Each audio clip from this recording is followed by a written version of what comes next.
ইযা হুদ্দিসতুম আর রাসূলিল্লাহ সাল্লাল্লাহু আলাইহি ওয়াসাল্লাম বিশাইইন ফাযাল্লুহু বিল্লাযী হুয়া আহদা ওয়াল্লাযী হুয়া আতবা ওয়াল্লাযী হুয়া আহনা। তোমাদের কাছে যখন রাসূল করিম সাল্লাল্লাহু আলাইহি ওয়াসাল্লামের হাদিস পৌঁছবে তখন তোমরা সেই হাদিস থেকে ওই অর্থটাই গ্রহণ করার চেষ্টা করবে যেটা তাকওয়ার নিকটবর্তী, আল্লাহর নিকটবর্তী, যেটা হেদায়েতের স্পষ্ট হেদায়েতের পরিপন্থী নয়, এবং যেটা গ্রহণ করতে গিয়ে কোনো প্রকার ঘুরপ্যাচ মারপ্যাচের অবলম্বন করা যায়, সহজেই যেটা গ্রহণ করা যায়। আপনি আরবি শব্দ থেকে অর্থ গ্রহণ করে মানে এরকম ব্যাখ্যা আপনি করতে পারেন। মাযহাবপন্থীরা কোরআন এবং সহিহ সুন্নাহর দলিল থেকেই অনেক কিছু পায়তারা করেছে, দেওবন্দিরা অনেক কিছু পায়তারা করেছে, সবাই দলিল নিয়ে কথা বলে, কিন্তু সে মারপ্যাচ করে কাজ করে। সেজন্য আমি স্পষ্ট কথা বলতে চাই যে কথা বলতে হবে সেটা যেন তাকওয়ার বিপরীত না হয়, হিদায়াতের বিপরীত না হয়, সাহাবীদের আচরণের বিপরীত না হয়। আমি আপনাদের সামনে যে আয়াতটা পড়েছি সূরা নূরের, আল্লাহ তাআলা স্পষ্ট করেছেন মুমিনদের একটাই দায়িত্ব, যখন তাদেরকে আল্লাহ এবং রাসূল সাল্লাল্লাহু আলাইহি ওয়াসাল্লামের আদর্শের প্রতি এবং সেখানে মেনে চলার প্রতি আহ্বান জানানো হবে, তারা সেখানে কোনো প্রকার বিপরীতমুখী সিদ্ধান্ত নেবে না। তারা পরিষ্কার বলবে শুনলাম, ইনশাআল্লাহ মেনে চলব। আর এরাই হচ্ছে প্রকৃত সফল ব্যক্তি। কোরআন এবং সহিহ সুন্নাহর কথা মানার পরে আপনার স্বার্থে আপনার কোন ধান্দার পরিপন্থী হলে আপনি তার অপব্যাখ্যা করবেন, কিংবা বাপ-দাদার নীতি এবং আচরণ দেখাবেন, কিংবা কোন পথভ্রষ্ট আলেমের আদর্শকে আপনি যুক্তি হিসেবে তুলে ধরবেন, এটা মুমিনের কর্তব্য নয়, যখন আপনার সামনে স্পষ্ট দলিল এবং কোরআন বলে দেওয়া হয়। কেননা এবং ধারণা করলে হবে না। আপনি কোনো জিনিসকে ভালো মনে করছেন, সে ভালোটা দলিল প্রমাণ দিয়ে ভালো হতে হবে। আপনি ভালো মনে করছেন তার সেটা হতে হবে। কোরআন এবং সহিহ সুন্নাহ যদি ভালো বলে তবেই ভালো হবে। কোনো মানুষের নিজস্ব ভাবনা ভালো, সেই জন্য তাকে ভালো বলা, এটা দলিলের পরিপন্থী। কোরআন এবং সহিহ সুন্নাহর কাছে আত্মসমর্পণ করাটাই হচ্ছে মুমিনের দায়িত্ব ও কর্তব্য, সেটা যদি তার ইচ্ছার বিরুদ্ধেও যায়। ঈদের মাদ্রাসা মাস্টার আবু ফায়সাল সালমান কিছুটা ব্যক্ত করেছেন। আমাকে অনেক বক্তা এবং আলেম সরাসরি এই মর্মে আমার বিরুদ্ধে মন্তব্য করেন যে এই লোকটা মাদ্রাসা বিরোধী। এবং শুধু এটাই নয়, বেশ কয়েক বছর আগে, আমি সব সন্তানে মনে রাখি না, তখন একটা তাগড়া যুবক, খুব বেশি হয়েছে হলে 27-28 বছর বয়স, সেই সময়ে সব জলসাতে যেতাম, প্রতিবাদের সম্মুখীন হতাম, বলতাম। কেননা আমি, আল্লাহ ভালো জানেন, নিজেকে ভালো বলিও না, আল্লাহ ভালো জানেন কে বেশি ভালো, সেও নিজেকে ভালো বলছি না। কিন্তু আমি আমার 20 বছর জীবনের বক্তৃতার লাইনে আসার পরে শুধু পয়সার জন্য, মানুষ লোক থাকতেই পারে, কিন্তু পয়সার জন্য বক্তব্য দিয়েছি, কিংবা পয়সা পাওয়ার জন্য ভুল ফতোয়া দিয়েছি, যে সই মনে করছি, এমনটা আমার জানা নাই। পয়সা মানুষের জীবনে প্রয়োজন, লোকেরা যা বলবেন করছেন দিয়েছেন, আমাকে আমার কাপড় যা অপারেশনে দেওয়ার প্রয়োজন নাই। আমি শুধু একটা নীতির কথা বলছি। সেই জন্য সব জালসায় গিয়ে যেটা অন্যায় সেটা প্রতিবাদ করতাম। ইসলাম তরফ মাওদা, সেখানে আব্দুল্লাহ রহমানী সাহেব আছেন। তখন এশা আজানি হতো জলসার সময়, এশা নামাজ যে জানতো পড়ে নিত, শুধু মাগরিবের আজান হয়েছে বাস। পরবর্তীতে আর একটা ফেতনা শুরু হয়েছে, মাগরিবের এশাকে একত্রিত করে দেওয়া, এবং এটাকে হালাল করার জন্য বেশ কিছু বড় আলেম আমার কাছে যে দস্তাবেজ পাঠিয়েছে, তারপরে এতখানি সব দলিল দিয়ে প্রমাণ করেছে যে জামা পালের সাথে জায়েজ, দুই নামাজকে একত্রিত করতে হবে। আর সেখানে আব্দুল্লাহ ইবনে আব্বাস রাদিয়াল্লাহু তাআলা এর কথা, আরাদা আল্লাহ ইউহাররিজা উম্মাতাহু, এটা হচ্ছে সবথেকে বড় দলিল। আমাকে পাঠিয়েছে, পড়েছি, আমি সন্তুষ্ট হইনি। যাই হোক, ওই মাদ্রাসায় জলসা আমি শুনলাম যে আমি যেখানে থাকি জামাতে নামাজ পড়ি। আজকে আপনাদের ঈশ্বর জামাতে অংশগ্রহণ করিনি, এক শারীরিক সমস্যা। আমি যেহেতু আমাকে আবার একটু বিশেষ ব্যক্তিগত কাজে বেলগাঁয়ে যেতে হবে, বাড়ি যেতে হবে, সেজন্য আমি ঈশার নামাজটা পড়ে নিয়েছিলাম। আজকে আমাদের সাথে পড়ে নিয়েছিলাম, সেজন্য আমি মসজিদে যাই। ওরা পড়া যায়, ওটা আলাদা কথা। আমি যেহেতু এখানে উপস্থিত আছি, যাই হোক, ইসলামপুরে পৌঁছালাম। আজান হবে না, খুব সংক্ষেপ বলছি, 1 মিনিটে, বেশি টাইম নেই, তো ওদের টাইম পাই না। আজান হবে না, তো আমাদের এক সাথী আব্দুল রশিদ মাওলানা রহমানের জামাই, তাকে বললাম যে এসব টাইম হতে হতে, এসব টাইম থাকতে থাকতে আমার সময় দেওয়ার ব্যবস্থা করো। আমাকে সময় দেওয়া হলো খুব কষ্ট করে। আমি প্রথমে গিয়ে আজান দিয়ে দিলাম, এখন নামাজের সময়, আর কিছুক্ষণ পরে এসব জামাত শেষ হয়ে যাবে, এসব টাইম শেষ হয়ে যাবে, আর নামাজের সময় বুঝতে আজান দিতে হবে, নামাজ পড়তে হবে। আজান দিলাম, লোক সব ভেঙে গেল, প্রচুর লোক, সব চলে গেল। নামাজে যে হাজির হলো তো 1/3 লোক, বাকি 2/3 লোক নামাজ পড়লো। আর সেই ঘরের সভাপতি সকল বুঝে এই লোকটা মাদ্রাসার 1 নম্বর সূত্র। আমি কিছু শুনুন, জামাতে নামাজ পড়লো, আবার স্টেজে গেলাম। আমি যে কথা বলেছিলাম সভাপতিকে যে এটা আমার প্রিয়, আমি যদি কোরআন শরীফ সুন্নাহর বিরুদ্ধে কথা না বলি তো সভাপতি কিচ্ছু বলার ক্ষমতা নেই, এটা আমার কথা বলার সময়। আলহামদুলিল্লাহ, সেই ফাঁকে আমি যে কথা বলেছিলাম যে আমাকে মাদ্রাসার শত্রু বলা হয়েছে, মাস্টার সাহেব যেহেতু একটা আবেদন করেছেন, সেই ফাঁকে এই কথাটা বলা হয়ে যাবে।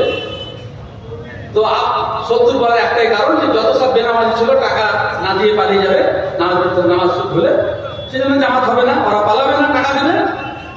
তো আপনারা কাজ করেন, কি আল্লাহর কাম, আমি যখন উঠলাম নামাজ পড়ে, তখন পূর্বে যে অবস্থা ছিল তার থেকে 3 গুণ বেশি লোক তেল ছাড়বে জায়গা নেই। এত লোক হলো যে আমরা কল্পনা করতে পারি। যাই হোক, একটা হিড়িক ছিল, যে কোন বলবে আব্দুল হাব আমার সামনে কেউ দাঁড়াতে পারে না, তখন বাঘ ছিল বুঝি। আর একটা বাচ্চা ছেলে, এত এত কঠিন সিদ্ধান্ত, তাও আবার বেপরোয়া, আর চিরকালে বেপরোয়া আল্লাহ করেছিলেন, এটা আল্লাহ না, সবাই হতে পারে। হয়ে গেল, দিয়ে আমি বললাম যে 5 মিনিটের মধ্যে সব স্টেজে টাকা দিয়ে দেয়, কারোর নাম ঘোষণা হবে না, আর কোনো কথা বলা হবে। আপনি দিয়েছেন, আল্লাহ সন্তুষ্ট না, আল্লাহ হিসাব করবে। 2টো টেবিল ছিল, প্রায় 1 ফুট উঁচু, টাকা ভর্তি হয়ে গেল 5-7 মিনিট।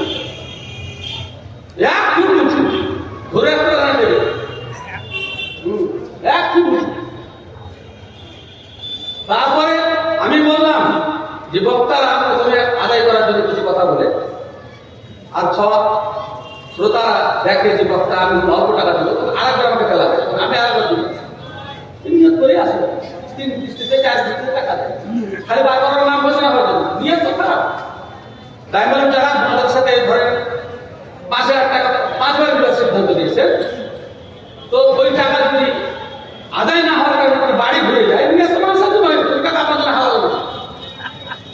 অর্থাৎ যে যা নিয়ত করেছেন বাড়ি দিতে পারবেন, দিয়ে দেবে। আলহামদুলিল্লাহ, টাকা যখন ভর্তি হয়ে গেল, 2 টেবিল আর আনছে না, তখন আমি বললাম যে পরে জমা করেন, আমি আপনারা সভাপতি সেক্রেটারি যারা ক্যাশিয়ার ছিল, আপনার টাকা গুনেন, আমি এবার বক্তব্য রাখার পরে আমি ঘোষণা দিলাম যে আর কোনো মাথা দশায় যাবো না।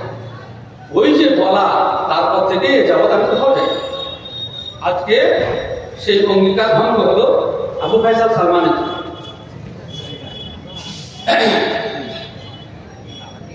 আল্লাহ তাআলা আমাদের উভয়কে ক্ষমা করেন।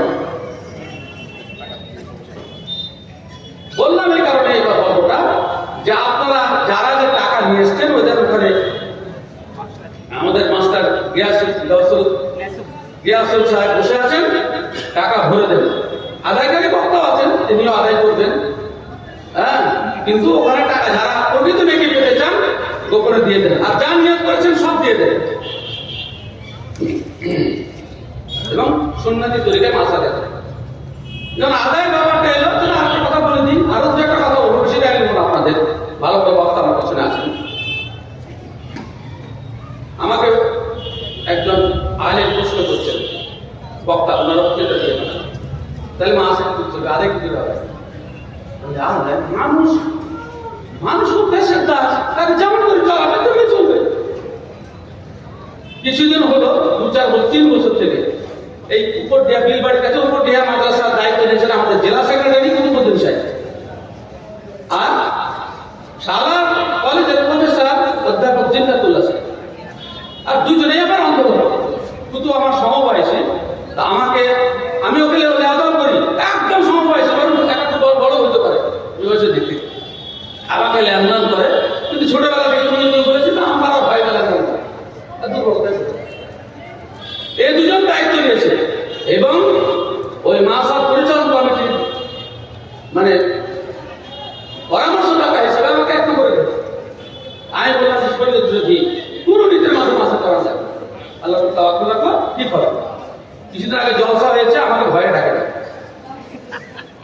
ভয়ে ডাকেনি, কিন্তু স্টেজে বাধা করেনি।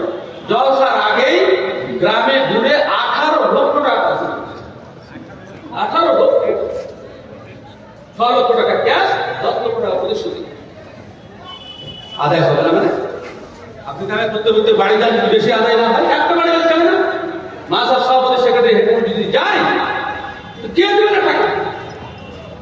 যে যেমন ব্যক্তির কাছে ধরেন, কিন্তু খাটবে না। কমিটি হয়েছে, খাটবে না। হ্যাঁ, ওকে বসে বসে নেতা মানতে হবে, আর এসে ওকে হাজির করে দিতে হবে। এই যে নেতাদের কাজ। শরীয়ত বিরোধী হলেও এরা নেতা খাটবে না। মাসাব সেক্রেটারির কাজ কি? কিসের জন্য দায়িত্ব বানানো হয়েছে? অর্থ উপার্জন করা, মাসাব ঠিক পরিচালনা করা, এই জন্য তার। ও মন্দিরে টাকা কালেকশন করে দেবে, টাকা আদায় করে নিয়ে আসবে, আর 12 রুটি ভাগ করা করে সভাপতি সেক্রেটারি বসে থাকবে। এইটা চলবে না। আপনার দায়িত্বশীল, আপনাকে থাকতে হবে, মেহনত করতে হবে। যেমন জিন্নাতুল্লাহ কুতুবুদ্দিন সাহেব বাড়ি বাড়ি ঘুরে 16 লক্ষ টাকা কালেকশন করছে, ছোট্ট একটা মাদ্রাসা। আলাদা কথা বলা শেষ। 2 নম্বর কথা, মাদ্রাসার উদ্দেশ্য হচ্ছে দিনী শিক্ষার প্রচার প্রসার। প্রত্যেক জায়গায় যেখানে মাদ্রাসা প্রতিষ্ঠিত হয় সেখানকার দায়িত্ব ছিল বলেন যে আমাদের এলাকায় দিনী শিক্ষার ব্যবস্থা নেই, সুতরাং একটা দিনী মাদ্রাসা প্রতিষ্ঠান করতে হবে। এখনো করছে, যদিও এখন বিভিন্ন কারণে সম্পর্ক ব্যক্তি নিজের নিয়াত অনুযায়ী উঠবে। আমি কারণে নিয়াতের বিরুদ্ধে কথা বললে আল্লাহ তাআলার কাছে গৃহীত হবে না, বরং আমি গুনাহগার হবো, সেজন্য আমি নাম লিখি না। এখন নতুন নতুন মাদ্রাসা বাজাবার পিছনে আলেম ওলামাদের ভূমিকা বেশি। কি করে খাবে? যদি একটা নতুন মাদ্রাসা না হয় তো পোস্ট খালি করতে হবে। কেননা আমাদের ভবন থেকে এবং লাভপুর মাদ্রাসা আশা করছি কালকে ওদের কাছে খবর পৌঁছে যাবে। হ্যাঁ, 1-2 কিলোমিটার ব্যবধানে 2টা মাদ্রাসা, 2টাই দাওরা। 2টো মাদ্রাসা মিলে একটা হাই স্কুলের অর্ধেক ছিল। কেন 2টো মাদ্রাসা প্রয়োজন? যে কারণে করেছে। সেজন্য আমাদেরকে যদি একটা মাদ্রাসাতে ছাত্রের অভাব হয়, ছাত্রের সংকুলন না হয়, বা আমার কন্ট্রোলের বাইরে হয়, তাহলে দ্বিতীয় প্রতিষ্ঠান অনুযায়ী করা যায়। যেমন মসজিদে ধরছে না, কোনো সম্ভাবনা নাই বৃদ্ধি করা, তখন অন্য মসজিদ পাড়াই করছেন। সেরকম মাদ্রাসার যদি প্রয়োজন থাকে যে ওখানে আর কোনো মতে ব্যবস্থা হচ্ছে না, তখন আপনি অন্য জায়গায় করতে পারেন। আমি যেটা মনে করি, এটা আমার ভাবনা এবং শরীয়তের দাবিও থাকে। গোটা পশ্চিম বাংলার সমস্ত আরেক ছাত্রদেরকে নিয়ে একটা হাই স্কুলের সমানো ছেলে আছে, অথচ মাওলানা আনোয়ার হক কায়েদি সাহেবের আশপাশে প্রতিটি গ্রামে দাওরা মাদ্রাসা। একটা ছেলে, 2টো ছেলে খারেক করছে, পাবলিকের কাছে নাম দেখার জন্য কারাগার প্রভাব আবিষ্কার করা হয়েছে। এটা বেলাদিন থেকে শিখেছে, আর এদের মধ্যে এসব ছিল না। সার্টিফিকেটে আসলে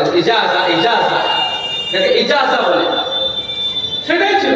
আমরা জামিয়া সালাফিয়া থেকে ফারিগ হয়েছি 1986 সালে, আমরা ছিলাম 70 জন। কোনো অনুষ্ঠান হয়নি, সার্টিফিকেট দেওয়া হয়। প্রায় 20 বছর পরে আমি সার্টিফিকেট দিয়েছি, তাও বিশেষ প্রয়োজন। কোনো খাদ্য বোখারের চেষ্টা হয়নি, অনুষ্ঠান হয়নি, আজও নেই। আলহামদুলিল্লাহ, আমরা যে নীতি যে সিদ্ধান্ত আমি ঘোষণা করে এসেছিলাম, শুধু আমি এবং আমার এক সাথী দুজনেই এই প্রথার বিরুদ্ধে কোঠাগার জামিয়া ইসলামিয়া বেনারস প্রতিষ্ঠা প্রতিষ্ঠান, সেখানে কোনো প্রকার খাপে বুখারীর জশ্ন হয় না, কোনো কারাগারের কোনো সিস্টেম নেই, রাস্তার পথে কোনো সিস্টেম নেই। যত সালাফে আলেম তাদেরকে জিজ্ঞাসা করবেন যে তোমার মাথায় পাক দেওয়া হয়েছিল, কত হাত পাক দেওয়া হয়েছিল, সার্টিফিকেটও দেওয়া হয়। মাদ্রাসা খিদিরপুরে আছে কত 64 সাল থেকে 34 সাল, প্রায় 48 বছর ধরে। খিদিরপুরে কতজন আলেম আছে? কতজন আলেম আছে খিদিরপুরে? কতজন হবে? 48 জন হবে কিনা? নাই। তাহলে আপনি মাদ্রাসা করলেন দেশের লোককে শিক্ষিত করার জন্য, এবং আপনি নিজে ছেলে সেখানে দিচ্ছেন না, তাহলে আপনি ঘৃণা করেন মাদ্রাসাকে, আপনি অত্যন্ত ঘৃণা করেন। ভালো জিনিসটা নিজে আগে ভোগ করেন, ভালো জিনিসটা আগে নিজে ভোগ করেন। মাদ্রাসা শিক্ষা যদি জান্নাতে যাওয়ার পথ হয়, আপনি কেন নিজের ছেলেকে চালাচ্ছেন না? আপনি কেন করছেন? প্রত্যেকটা মাত্র 5 জন 48 বছর বয়সে, 48 বছরে ভাড়াটিয়া মুলবি, ভাড়াটিয়া ছাত্র মাদ্রাসা চালাতে খিদিরপুরের লোক, নিজে উপকৃত হয় না। আল্লাহ সাল্লাল্লাহু আলাইহি ওয়াসাল্লাম বলেন, মাসালুল লাযী ইউআল্লিমুন নাসাল খায়রা ওয়া ইয়ানসা নাফসাহু কামাসালিস সিরাজ ইউযিবু লিন-নাসি ওয়া ইউহাদ্দিথু নাফসাহু। আল্লাহ সাল্লাল্লাহু আলাইহি ওয়াসাল্লাম বলেন, যে ব্যক্তি পরকে আলো দেখায়, পরকে শিখায়, আর নিজে শিখে না, নিজে আমল করে না, সে ওই ব্যক্তির নাই যে অপরকে আলো দেখায় আর নিজে আধারে আনে, কিংবা ওই মোমবাতির নাই যে নিজে পুড়ে আর অপরকে আলো দান করে। মোমবাতি পুড়ে পুড়ে গলে যায় না, পুড়ে পুড়ে গলে যায়। আল্লাহ সাল্লাল্লাহু পুড়ে নিজে বলছে, কিন্তু লোক তার আলো দ্বারা উপকৃত হচ্ছে। যে ব্যক্তি নিজে আমল করে না, পরকে শেখায়, প্রকারান্তরে আল্লাহ সাল্লাল্লাহু আলাইহি ওয়াসাল্লাম বলে দিয়েছে সে জাহান্নামে যাবে। पंडित जी একটা উর্দুতে কবিতা আছে, पंडित जी मशाल जी, मशाल जी में मसाल नहीं থাকে, पंडित जी मशाल जी बातें करे बनाए औरों को भेजे चांदनी खुदा भेजे। जो অপরকে আলো দেখায় আর নিজে অন্ধকারে হাঁটে। খিদিরপুরের মাদ্রাসার কমিটি এবং সভাপতি তাদের যদি সবাই সন্তান থাকে আর এই মাদ্রাসা না পড়ান, আল্লাহর আইন তো দূরের কথা, দুনিয়ার আইনেও তার সভাপতি সেক্রেটারি থাকার কোনো অধিকার নেই যদি সন্তান থাকে। শরীফুদ্দিনের সন্তান নাই, সেজন্য ক্যাসেট বেঁচে গেল। বাকি অন্যান্য লোক যাদের সন্তান আছে, আপনি বলেন আপনাদের হাই স্কুলে কোন সদস্য যার ছেলেটাই হতে পারবে? পারবে না। কেন? হাই স্কুলে মেম্বার হতে পারবে না, ছেলেরা একটা ভিন্ন, মাদ্রাসা সভাপতি সেক্রেটারি ছেলেরা স্কুলে হবে, নিজেরা পছন্দ করে না।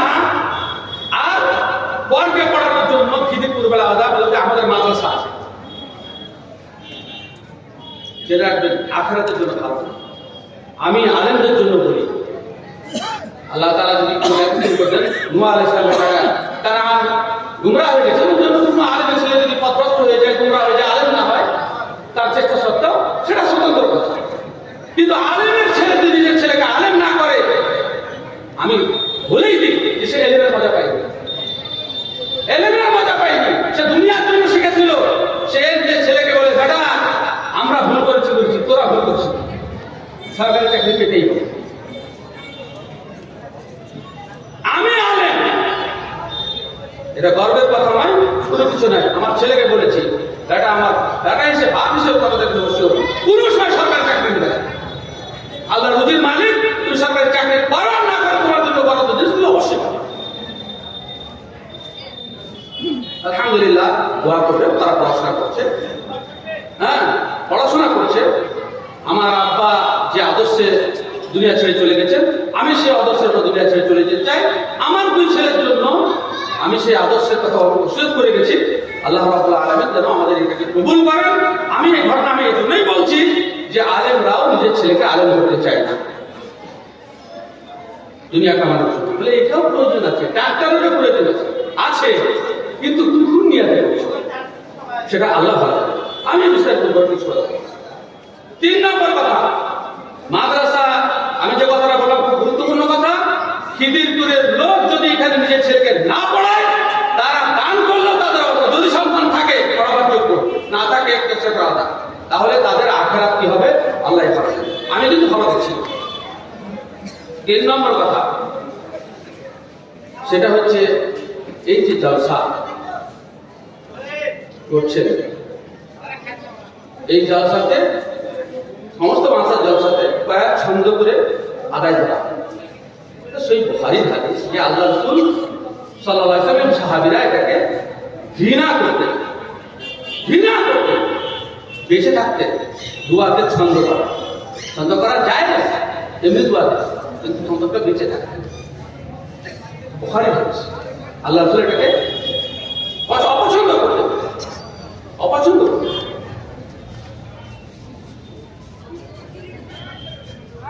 আরেকটি মাদ্রাসায় এই হাদিসটা সরকারি পড়ানো হয় না? অবশ্যই পড়ানো হয়। মানে কি? ঠিক আছে, উত্তরপ্রদেশে 1 মাইল দূরত্বের মাদ্রাসা, কিংবা কোনো হাত দিলেও না দূরত্বের মাদ্রাসা, ওরা তো কোনোদিন আদায় করে না, কোনোদিন জলসার মাধ্যমে আদায় করে। তাদের প্রতিষ্ঠান কি করে চলছে? অমুসলিমদের বড় বড় প্রতিষ্ঠান কি করে চলছে? ওরাও তো জলসা করে না। শুধু মুসলমান, বাঙালি মুসলমানদের, সব বাংলা ভাষাভাষী মুসলমানদেরই শুধু দরকার ছন্দ করে। বিহারের যে সমস্ত এলাকাতে বাংলা নাই, সে সমস্ত এলাকাতে এইভাবে জলসা হয়। শুধু বাঙালিদের মধ্যে ভারত, পাকিস্তান এবং বাংলাদেশ এবং পশ্চিম বাংলার এই বাঙালি ভাষাভাষী এবং যারা ঝাড়খণ্ড এলাকা আছে তাদের মধ্যে এই ফেতনা যা সারা পৃথিবী পারে না, তা বাঙালিরা পারে।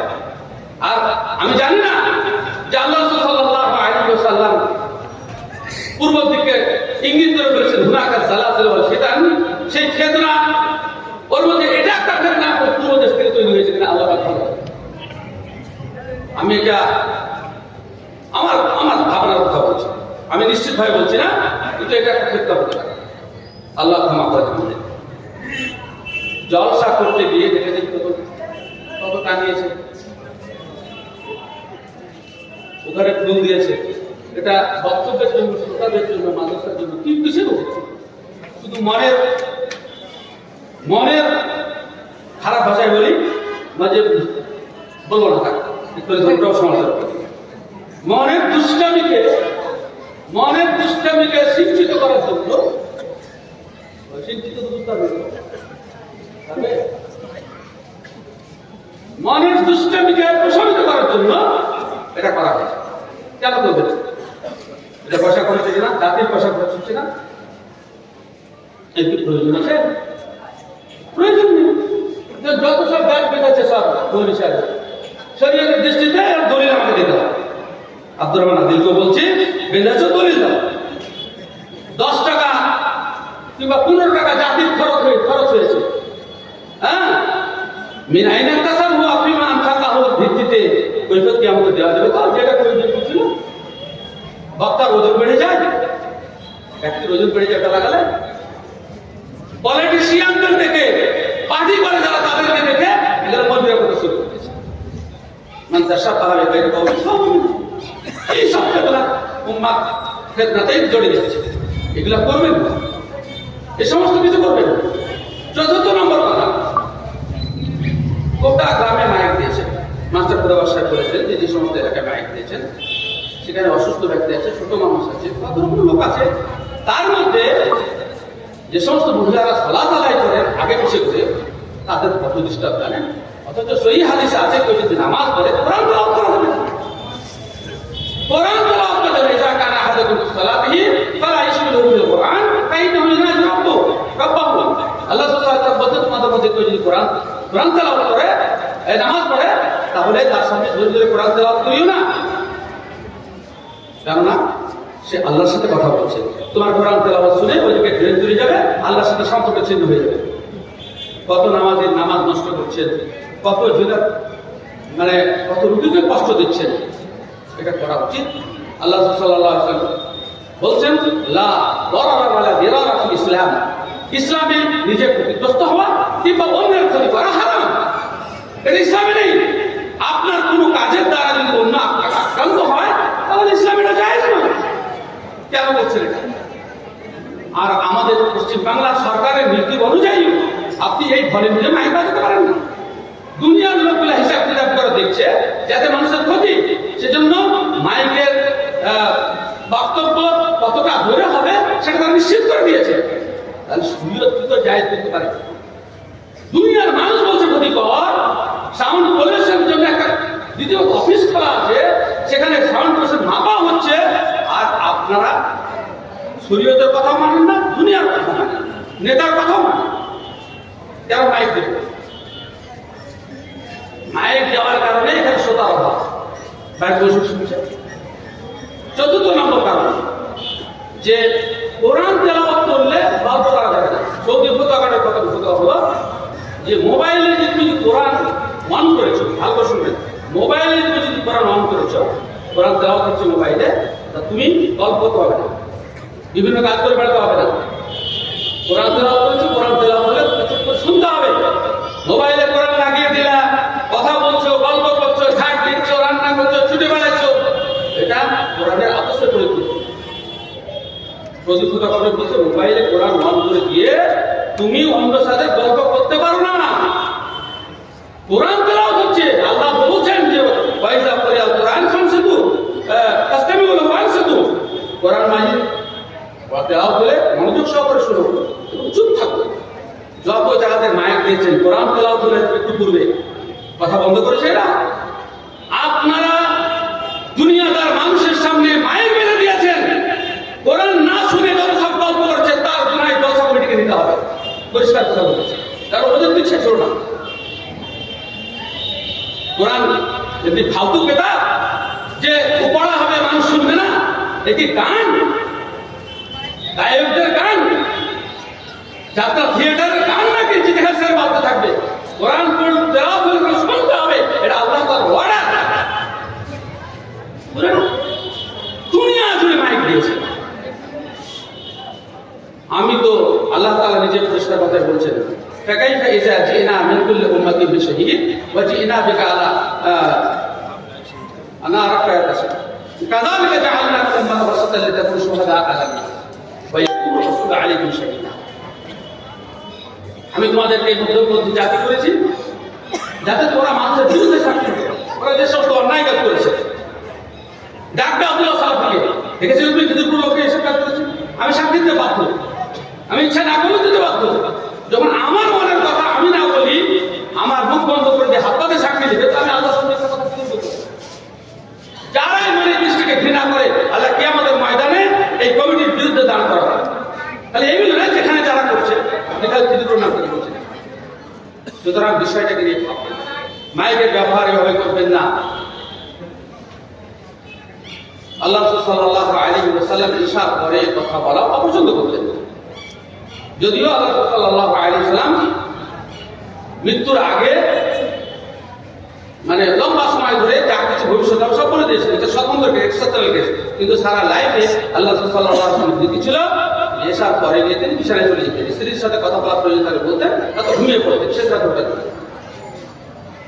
আল্লাহ রাসূলের অপছন্দ আপনাদের কাছে পছন্দ হয় কি করে? রাসূল আকরাম সাল্লাল্লাহু আলাইহি ওয়াসাল্লাম বলেন যে লা ইউমিনু আহাদুকুম হাত্তা আকুনা আহাব্বা ইলাইহি মিন ওয়ালিদি ওয়া ওয়ালাদি ওয়ান নাস আজমাইন। কোন ব্যক্তি অতক্ষণ পর্যন্ত প্রকৃত ঈমানদার হতে পারে না যতক্ষণ পর্যন্ত আমি মুহাম্মদ সাল্লাল্লাহু আলাইহি ওয়াসাল্লাম তার সমস্ত গোষ্ঠী থেকে আমি প্রিয় না হব। মানুষ চাইছে তাই আপনি মাইক দিয়েছেন, দান করেছেন তাই মাইক দিয়েছেন। আল্লাহ রাসূলের পছন্দ, লোকের পছন্দ দেখতে গিয়ে আপনার প্রিয় নবী মুহাম্মদ সাল্লাল্লাহু আলাইহি ওয়াসাল্লামের বিরুদ্ধে আপনি অ্যাকশন নিচ্ছেন। হিসাব করেছেন? রাত দিয়েছেন আল্লাহ ঘুমানোর জন্য, শুধু আপনি ঘুমান না, পশু পক্ষী জন্তু জানোয়ার সবকে আপনি জাগতে বাধ্য করছেন, এরও গুনাহ নিতে হবে। সেজন্য আমরা বড় বড় সম্মেলন করলে স্টেজের বাইরে আমরা মাইক দিই। আগামী 9 মার্চ মুর্শিদাবাদ জেলা সম্মেলন উন্মুক্ত করে সরকার একাডেমির মধ্যে ইনশাআল্লাহ দেখবেন বাইরে একটা মাইক থাকবে, কমপক্ষে 10-15 লোকের সমাবেশ, এখানে তো 2000 লোক 1000 লোক হবে স্টেজের মধ্যে দিয়ে দেখবেন ইনশাআল্লাহ। সুতরাং এই সমস্ত কাজ থেকে বিরত হবে। আর একটা কথা যা আমাকে অনুরোধ করা হয়েছে সেটা হচ্ছে যে খিদিরপুরের মাদ্রাসা মসজিদ থেকে, এটা বলা মায়েরা ভালো ভালো আছে, মাদ্রাসা মসজিদ থেকে মাইয়েতের কোন ব্যক্তির মৃত্যুর খবর মাইকে ওষুধের মাইকে বলা, আপনার কথা শুনবেন, শুনবেন কেন? মাদ্রাসা চালাচ্ছে মাপ হয়ে যাবে, সব মাদ্রাসা চালালে সব মাপ হয়ে যাবে, শুনবেন কেন? মাইকে মাইয়েদের ঘোষণা দেওয়া হারাম, যদিও কোনো কোনো আলেম এটাকে জায়েজ বলার চেষ্টা করেছেন। মসজিদের ভিতরে আল্লাহ করেছেন মুসল্লিদের কাছে, হ্যাঁ, জাফর তেয়ারি মৃত্যুর খবর বলেছেন, তো এলান তো হয়েছে, যদিও কানে কানে হয়েছে, এলান এলান এলান বলাম, এলান মাইকে হোক আর যাতে হোক হালাল বলার চেষ্টা করছে বড় আলেমরা কিছু আছে, কিন্তু কোরআন এবং সহিহ সুন্নাহর দৃষ্টিতে এভাবে এলান করা ঠিক নয়। অনুরূপভাবে আপনারা মাইয়েতকে দফন করার পরে রীতিমতো খাবারের ব্যবস্থা করেন, এটাও খারাপ। মুসনাদে আহমদে স্পষ্ট সহিহ হাদিস আছে, আল্লাহ রাসূল সাল্লাল্লাহু আলাইহি ওয়াসাল্লাম সাহাবীগণ মানে মাইয়েতকে দফন করার পরে খাবারের আয়োজন এবং তার জন্য একত্রিত হওয়াকে হারাম বলে ফতোয়া দিয়েছেন, হারাম। সুতরাং এই সমস্ত কাজ থেকে বিরত থাকবে। আমি আর অতিরিক্ত কথা বলবো না, কতগুলি সমস্যার কথা আপনাদের সামনে ব্যক্ত করলাম। আপনাদের মাদ্রাসায় যোগ্য ওলামায়ে কেরাম আছেন, তারা আপনাদেরকে সমীহ করে অনেকটা কথা বলতে মানে একটু কষ্ট পান। আপনারা চুপ করে এসে বলবেন আব্দুল্লাহ সালাফি যা বলেছে তা কোরআন এবং সহিহ সুন্নাহর ভিত্তিতে তার আলোকে তার ভিত্তি কি, হ্যাঁ, ইনশাআল্লাহ আপনাদের কাছে স্পষ্ট হয়ে যাবে। ঈদুলকে ভালোবাসি, ঈদুলপুরে কিছু কিছু আত্মীয় ছিল, তারপরে মাস্টার সাহেবের দৌলতে এখানে পাড়ায় পাড়ায় ঘোরার সুযোগ হয়েছে। আর যাকে ভালোবাসে তাকে মানুষ শাসন করে। আপনারা এটাকে আপনাদের নিজেদের জন্য অপমান মনে করবেন না। আমি আপনাদের ভালোবাসার পাত্র হিসাবে আপনাদেরকে ভালোবাসি বলে যাতে আমাদের পরকাল নষ্ট না হয়, সেজন্য এই কথা বলে বললাম। আল্লাহ তাআলা আমাদের সকলকে কোরআন এবং সহিহ সুন্নাহ অনুযায়ী আমল করার জন্য তৌফিক দান করেন, কেননা তাতেই আমাদের ইহলৌকিক এবং পারলৌকিক কল্যাণ নিহিত আছে। আল্লাহ তাআলা আমাদের সকলকে ক্ষমা করে দেন, হ্যাঁ, এবং আমাদের ভবিষ্যতে ভুল ত্রুটি যাতে না হয় সে বিষয়ে আল্লাহ রাব্বুল আলামিন আমাদেরকে সতর্ক করে দেন। আকুলু কওলি হাযা আস্তাগফিরুল্লাহ লি ওয়া লাকুম ওয়া লিসাইরিল মুসলিমিন। আসসালামু আলাইকুম ওয়া রাহমাতুল্লাহি ওয়া বারাকাতুহু।